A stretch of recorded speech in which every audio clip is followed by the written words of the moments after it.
Hello दोस्तों, आज हम बात करेंगे एसेट क्लास के बारे में। जब भी हम इन्वेस्टमेंट करते हैं तो वह इन्वेस्टमेंट अलग अलग एसेट क्लास में इन्वेस्टमेंट करके की जा सकती है, जैसे real estate, commodity, fixed income, equity fund और हाइब्रिड फंड। रियल एस्टेट में सबसे ज़्यादा रिटर्न कमाने के लिए इन्वेस्टमेंट किए जाते हैं। रियल एस्टेट में इन्वेस्टमेंट फिजिकली एसेट्स में इन्वेस्ट करके या फाइनेंशियल एसेट्स में इन्वेस्टमेंट करके की जा सकती है।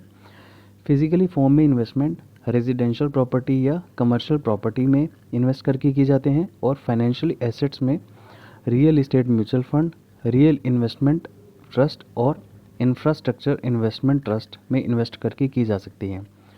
ये सभी फाइनेंशियल एसेट्स की इन्वेस्टमेंट को रियल एस्टेट प्रॉपर्टी में इन्वेस्ट किया जाता है। जब आप डायरेक्टली प्रॉपर्टी नहीं खरीद पाते तो आप अपनी थोड़ी अमाउंट के साथ real estate mutual fund scheme में इन्वेस्ट करके फाइनेंशियली एसेट क्लास में इन्वेस्टमेंट कर सकते हैं। दूसरा है हमारा commodity. Commodity gold, silver, gold fund, commodity ETF के रूप में हो सकती है।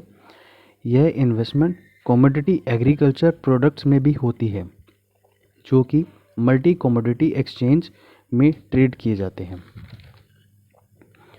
उसके बाद हमारे हैं फिक्स्ड इनकम, जो कि सबसे ज़्यादा सेफ़ माने जाते हैं, जैसे fix deposit, recurring deposit, endowment policies, PPF, Sukanya Samriddhi Yojana, post office, debenture, bonds या डेट म्यूचुअल फंड। जैसे ही नाम से पता चलता है, इन सभी में रिस्क ना के बराबर होता है। यह इन्वेस्टमेंट कुछ समय के लॉक इन पीरियड के साथ किए जाते हैं। जैसे ही टाइम पीरियड कंप्लीट होता है तो हमें फिक्स्ड रिटर्न रिसीव होते हैं।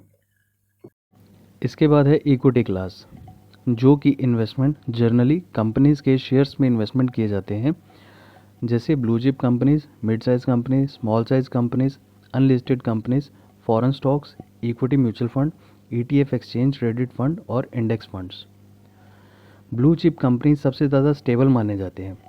इक्विटी में हाई रिस्क होने के साथ साथ हाई रिटर्न्स के चांसेस रहते हैं। यह डेट के मुकाबले कम सेफ होते हैं। इनमें वोलेटिलिटी डेट के मुकाबले ज़्यादा होती है, और डेट में वोलेटिलिटी कम होती है। इसीलिए डेट में वोलेटिलिटी कम होने के कारण उसमें रिस्क कम होता है और रिटर्न्स भी कम होते हैं। इसके बाद आता है हाइब्रिड फंड।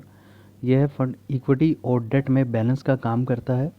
इसमें 65 से 80% पैसा जो है इक्विटी क्लास में इन्वेस्ट किया जाता है, और बाकी पोर्शन डेट इंस्ट्रूमेंट में इन्वेस्ट किया जाता है। या हम यह भी कह सकते हैं कि एक ही फंड को कई तरह के एसेट क्लास में इन्वेस्ट किया जाता है। जब भी हम इन्वेस्टमेंट करते हैं तो उस स्कीम में किस किस तरह के रिस्क शामिल होते हैं, इसके बारे में हम अगली वीडियो में जानेंगे।